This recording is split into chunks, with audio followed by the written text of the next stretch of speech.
Wabalusewo obutakkaanya wakati wa ssentebe wa disitulikiti wa Kiso Dr Bwanika kw'ossa n'omuwandiisi w'enkalakkalira minisitule y'ebyobulamu Dr Atwine nga kino kivudde ku nsonga y'ebyobulamu ebitawomya nakabulu mu disitulikiti eno. Ye Bwanika kyagamba nti kiva ku bunafu wa minisitule y'ebyobulamu kw'ossa ne Dr Atwine ng'omuntu.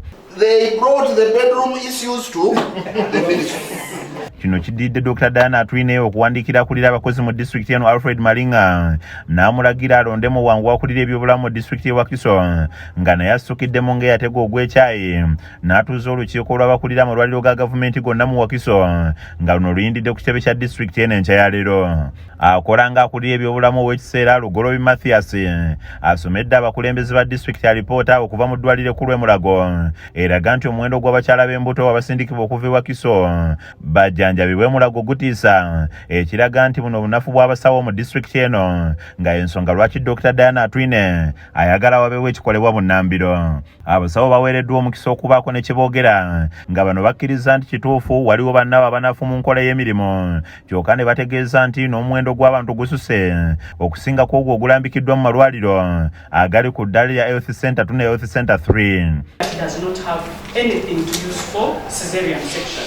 These things were delivered in June on 21st, and the things that were delivered have so far worked on 300 cesarean section, no, about 280 cesarean section. That is 280 cesarean sections in 3 months. Akulira abakozi mu disitulikiti eno Alfred Malinga asomedde abakulembeze ebbaluwa evudde wa Dr Atwine nga yeemulugunyiza ne ku ngeri abasawo mu Wakiso gye bakolamu emirimu era n'amulagira okufuna akulira ebyobulamu mu disitulikiti eno amangu ddala. Kino kye kijja ssentebe wa disitulikiti eno Dr Bwanika mu mbeera n'ayanukula Dr Atwine ng'agamba nti eky'obutaba n'akulira byabulamu mu disitulikiti eno obuvunaanyizibwa bwe kubanga yagobe yali mu kifo kino Dr Mukisa Emmanuel ng'ekifo kino kimaze emyaka 7 nga tekiri muntu. The problem of the DHO is Diana's problem. She has personal fights with Mukisa, our and they are related, is a sister-in-law. Bw'atuuse ku muwendo gw'abakyala abasindikibwa e Mulago akangudde ne ku ddoboozi n'ategeeza nti disitulikiti y'e Wakiso erimu abantu abasoba mu bukadde 3.5 wabula nga terina ddwaliro kkulu lyonna nga n'ery'Entebbe lyaggyibwawo ne babalekera Health Center. It would be good for Diana to accuse problems of Wakiso, of health, talking about a health facility in Wakiso. How come we are talking about a hospital, a referral in Kawempe on matters of Wakiso? I think it is a shame. And we say we are referring people to Kawempe, let us have our facility as Wakiso. And indeed, if we are chosen, we shall be chosen as Wakiso. Alfred Malinga wano wasinzidde n'awera nti wakufaafagana omusawo yenna anazuulwa nti yeebulankanya ku mirimu oba yenna ajja ku balwadde ensimbi kubasibwa kutunulwa butunuzi nga ekifaananyi kya disitulikiti y'e Wakiso kw'ossa ne gavumenti kittattanyizibwa. That's criminal. I'm itching to get one like this, just one.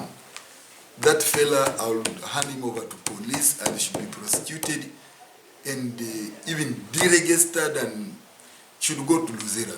Ono yennyamidde olwa gavumenti okandaliza Wakiso okugiwa eddagala ekalubiriza abasawo mu ntambuza y'emirimu gyabwe. Last year, from January to we experienced lack of supplies. NMS did not supply for 2 cycles also.